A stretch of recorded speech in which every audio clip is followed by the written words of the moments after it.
Hello, hello, j'espère que vous allez bien. Lorsque notre petite fille est née, nous étions remplis d'émotions. Après toutes ces années d'infertilité, les traitements, les fausses couches, les déceptions et cette grossesse à haut risque, nous avions enfin notre enfant dans nos bras. C'était un moment que nous avions attendu pendant si longtemps.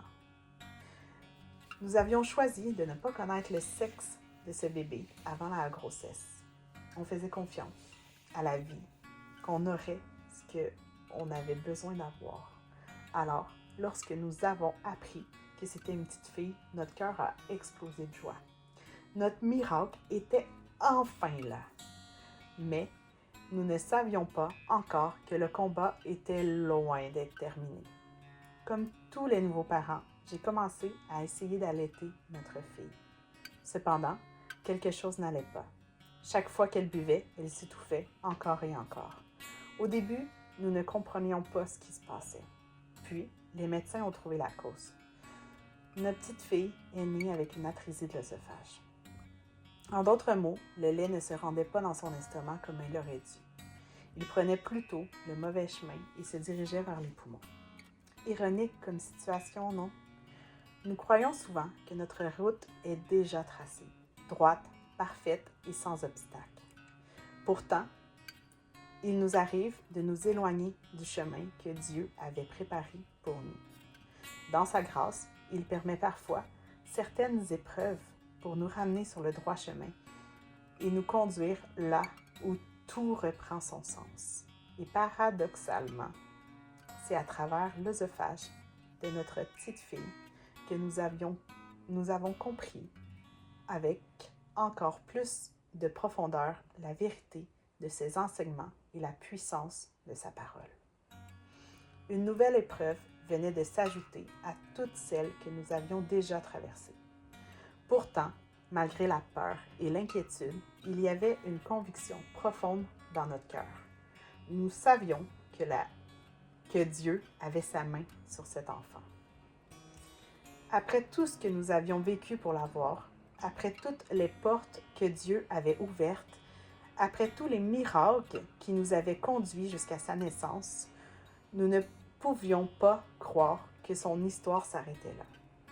Nous avions la conviction que Dieu poursuivrait son œuvre de cette épreuve et que cette épreuve faisait partie de notre chemin. Que notre fille avait été confiée à nos bras pour une raison. Ce qui me frappe encore aujourd'hui, lorsque je repense à cette période, c'est la paix et la joie que nous avions malgré tout. Bien sûr, nous avions des moments difficiles. Bien sûr que nous pleurions.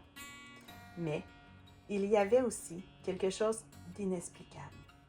Une joie profonde, une force qui ne venait pas de nous.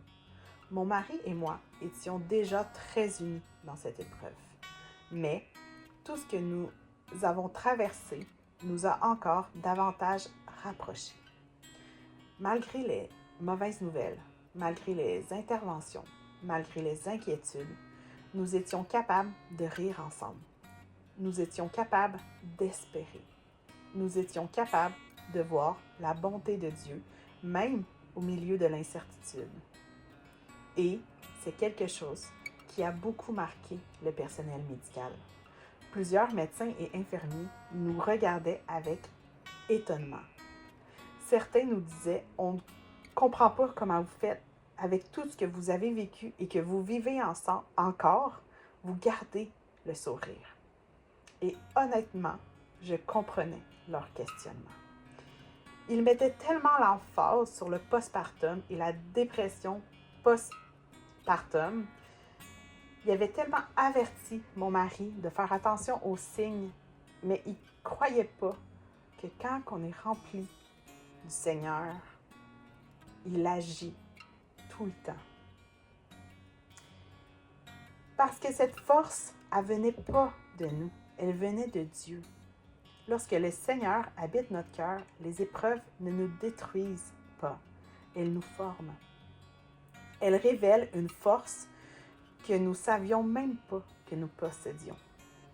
Comme il est écrit dans Jacques 1, versets 2 et 3, regardez comme un sujet de joie complète les diverses épreuves auxquelles vous pouvez être exposés, sachant que la mise à l'épreuve de votre foi, produit la persévérance.